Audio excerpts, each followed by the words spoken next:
If you don't do something, is it because you can't do it or because you won't do it?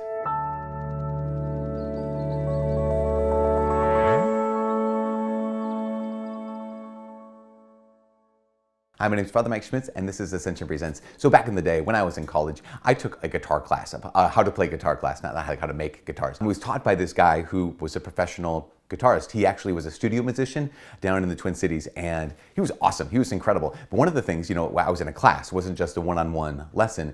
In this class, there were a bunch of guys, including myself, who had some experience playing guitar. And the first class, the teacher said, okay, here's how I want you to hold your guitar. And it was like in what you call, I guess, the classical style. So your left leg is a little higher and the guitar is kind of positioned like in a way that it's a little more upright than it is like way down here. He'll say, this is the best way to play the guitar, because if you play like this, you'll be able to play any kind of guitar music, because if you hold it in this angle, you'll be able to reach the fretboard and the whole thing, like all the stuff. Basically, this is the best way to be able to play any kind of music. And a number of the guys, so I'm very docile. I did what I was told. This is the pro, right? I'm gonna do what the pro tells me. So I changed my guitar from how I used to hold it to, okay, now we hold it like this. But there were some guys in the class who also had experience, as I said, and they're like, well, but I like to hold my guitar way down here, and I kind of put it down, and this is how I play, and this is my style. And he said, okay, that's fine. And if you hold it like you're holding it, you can play that kind of music. But if you hold it the way I'm telling you to hold it, you can not only play that kind of music, you can play like any kind of music, because you'll be able to reach the entire guitar. But they're like, well, no, but this is how I hold it. That's my style. And I remember thinking at the time, like, dude, this is the pro. You don't play the guitar well enough to have a style yet. I mean, they were good enough, right? They were decent. But just like, no, I hold it like this. Like your idiosyncrasies, your like quirky way of holding the guitar is not a style. That's just kind of your default setting. And I just think like, okay, he's saying do this. And if you don't do it, I don't do it because I can't do it. I can't hold my guitar, or because I won't do this. It's so interesting. I was reading Mark's gospel, well, actually any of the gospels. Those times when Jesus heals somebody and then he tells them explicitly, says, okay, don't go tell anybody else. Just keep this to yourself. Basically, go show yourself to the priest. In Mark's gospel, chapter 1, he heals a guy with leprosy and it says that really clearly. Don't go tell anybody, but do go to the priest and show them. And then it says the man immediately went off and told everybody. And I always, it's so frustrating to me. I'm always like, what the heck? Jesus just healed you of the thing that was killing you and told you to do one thing, two things: don't tell anyone and show yourself to the priest, and you don't do it. And I just ask the question, why? Is it because you can't do it? I just can't keep it to myself. I have to tell everybody my story, or because you won't do it? Like, no, this is my story. I'm going to tell people my story. I don't care what he's asking me to do. When it comes down to it, sometimes when we don't do the thing we know we're supposed to do, is it because I can't do it? I'm incapable of it? Or is it because I don't want to and I won't do it? I'm not willing to do this. In fact, it kind of reminds me, the guitar story reminds me of hearing from a professor telling his experience with some of his students' writing. And he said he was talking to this one young woman, and her writing, he said, was just awful. And he went through her paper with her, and she's like, well, no, that's just my style. And he said, basically the same thing that my guitar teacher would have said, which was like, you're not a good enough writer to have a style. Like your quirkiness, the quirky way you write or the idiosyncratic way you write, that's not a style. That's just being quirky and idiosyncratic. But to be able to write in any kind of style, to be able to do any kind of play the guitar, to be able to follow Christ in every way he's calling us to do, because that's what happens, right? When it comes down to it, is a lot of us then take that same mentality. Well, that's just me. That's just my style. That's how I do things, into our following Jesus. So some people will say, well, I'm not into contemplation. I'm not into prayer, because I'm more like, I'm like a service Christian, like, getting out there and helping people. So I don't do that one thing. Others would say the opposite. They say like, I don't get in the world too much. I just really, really have contemplation, or like, I don't really witness to Jesus because like people, they can tell just by the way I live, I don't have to like go out.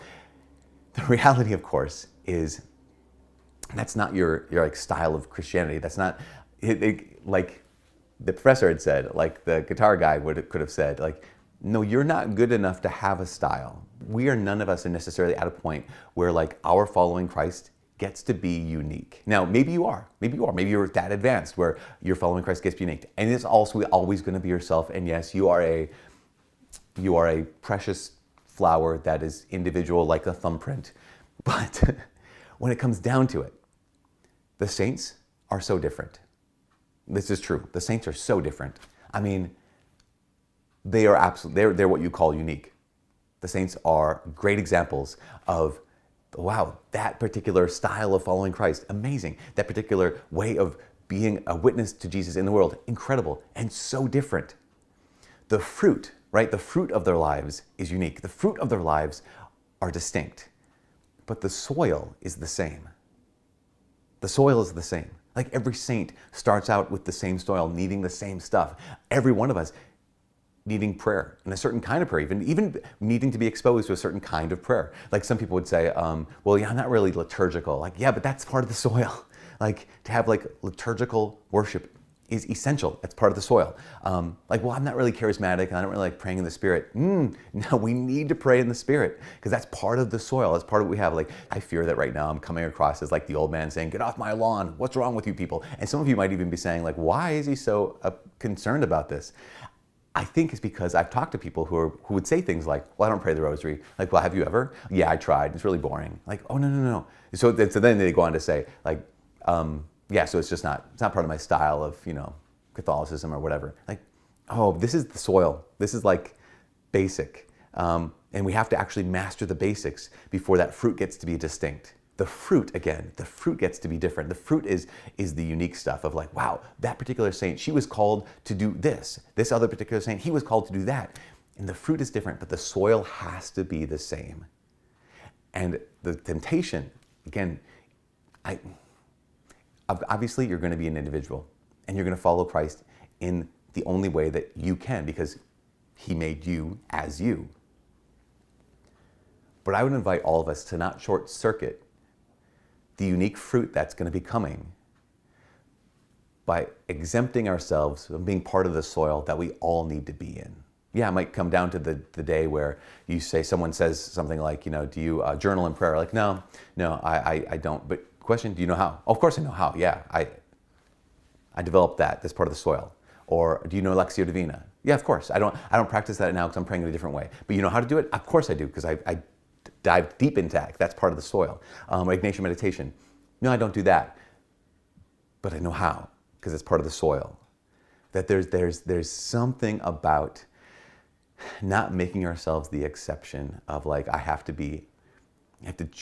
force this individuality, and because the danger is take pride in the idea that my idiosyncrasies and my quirky way of following Jesus is actually a particular style. That my quirks aren't really my fruits. The fruits only come from when we're willing to like actually live in the soil of Christianity, live in the soil of the church, and take all of the treasures of the church that are at our disposal to learn them, to live them, and to allow that learning and living to produce fruit. That makes sense? That's where we get to be distinct. That's where the uniqueness gets to rise to the surface. That's where the individuality can bear fruit in incredible ways. And if I don't do that, is it because I can't do it? Or is it because I won't do it? The fruit's going to be there, and the fruit is going to be amazing. The fruit is going to be so unique and so different that the soil must be the same.